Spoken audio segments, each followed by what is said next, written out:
श्री श्री राधा माधव की जय। श्रीमद् भगवद गीता की जय। श्रीमद् भगवद गीता का अध्याय 6 और श्लोक संख्या 23 का भी हम पाठ करते हैं।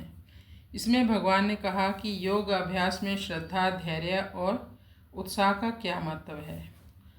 अब हम श्लोक पढ़ते हैं।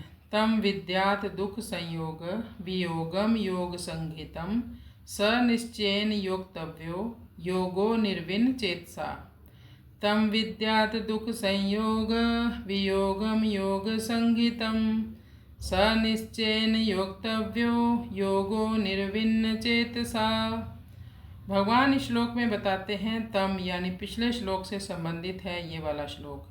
पिछला श्लोक था यम लब्धवा चापरम लाभम मन्यते न अधिकम तत यस्मिन् स्थितो न दुखे न गुरुणापि विचाल्यते। तम का अर्थ है यम लब्धवा चापर लाभ, यानी उस अवस्था को प्राप्त योगी जिस अवस्था को पाकर वह अपने को सबसे सौभाग्यशाली समझता है और समझता है इससे बड़ा कोई सुख नहीं, इससे बड़ा कोई लाभ नहीं। तो तम विद्यात दुख संयोग, विद्या यानी जानो समझो, दुख संयोग वियोग यानी दुख से मिश्रित वियोग यानी रहित, यानी उस सुख को पाने के बाद योगी समझता है ऐसे सुख में दुख का लवलेश मात्र भी नहीं रहता। योग संगीतम, इसे ही योग की स्थिति कहते हैं। जो इस अवस्था में स्थित हो जाता है वही योगी है। इस योग का पालन करने से योगी समस्त प्रकार के दुखों से मुक्त हो जाता है। लेकिन प्रश्न है कि ऐसी स्थिति हम प्राप्त कैसे करें। स निश्चयेन योक्तव्यो योगो निर्विन्न चेतसा। स मतलब है उस स्थिति के बारे में। भगवान कहते हैं स निश्चय, निश्चय पूर्वक योग युक्तव्यो, साथ ही आपको योगाभ्यास भी करना है। यहाँ पर संधि है दोनों अक्षरों में। योगो निर्विन्न चेतसा यानी कि अनिर्विन्न चेतसा, मतलब है धैर्य के साथ बिना उकताए हुए। सामान्यतः हम किसी भी कार्य को करते हैं तो हम जल्दी ही धैर्य खो देते हैं, उकता जाते हैं। अगर हमें सफलता ना मिले तो हम जल्दी उकता जाते हैं। लेकिन योगाभ्यास करते समय महान धैर्य होना चाहिए, क्योंकि ये सिद्धि आपको एक सप्ताह में नहीं मिल सकती। आप इसके बारे में सोचना भी मत। 1 महीने में भी नहीं हो सकेगी, 100 साल में भी नहीं, कई जन्मों में भी नहीं। हो सकता है आपको जन्म जन्म लग जाए इस सिद्धि को प्राप्त करने में। इस अवस्था को पाकर योगी अपने आप को सौभाग्यशाली समझता है और इस लाभ में दुख का लवलेश मात्र भी नहीं होता। यह योग अवस्था है। लेकिन इस योग अवस्था की प्राप्ति के लिए साधक को निश्चय पूर्वक, धैर्य पूर्वक, बिना उकताए हुए प्रयास करते रहना चाहिए।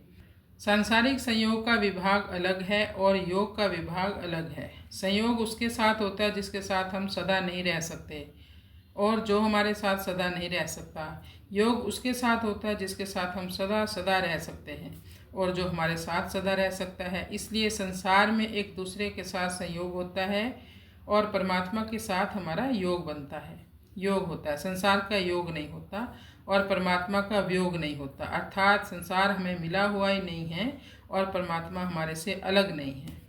संसार को मिला हुआ मानना और परमात्मा को अलग मानना, यही हमारा अज्ञान है। यही मनुष्य की सबसे बड़ी भूल है। संसार के संयोग का तो वियोग होता ही है, पर परमात्मा के योग का कभी भी वियोग नहीं होता।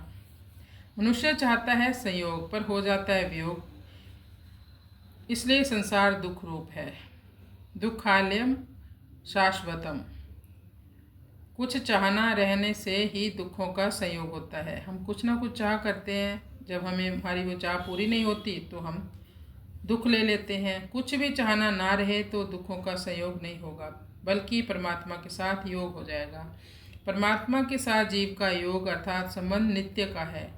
इस स्वतः सिद्ध नित्य योग का ही नाम योग है। वह नित्य योग सब देश में, सब काल में, सभी क्रियाओं में, सब वस्तुओं में और सब व्यक्तियों में और सब अवस्थाओं में है, सब परिस्थितियों में है, सब घटनाओं में है। तात्पर्य यह है कि इस नित्य योग का कभी वियोग हुआ ही नहीं, होगा नहीं और हो सकता भी नहीं। परंतु असत यानी हमारा शरीर, इसके साथ अपना संबंध मान लेने से इस नित्य योग का अनुभव नहीं होता। दुख रूप असत के साथ माने हुए संयोग का वियोग यानी संबंध विच्छेद होते ही इस नित्य योग का अनुभव हो जाता है। यही गीता का मुख्य योग है और इसी योग का अनुभव करने के लिए गीता ने कर्म योग, ज्ञान योग, ध्यान योग, भक्ति योग आदि साधनों का वर्णन किया है। परंतु इन साधनों को योग तभी कहा जाएगा जब असत से सर्वथा संबंध विच्छेद और परमात्मा के साथ नित्य संबंध का अनुभव होगा। कृष्णाय वासुदेवाय हरये परमात्मने प्रणतक्लेशनाशाय गोविंदाय नमो नमः। श्री श्री राधा माधव।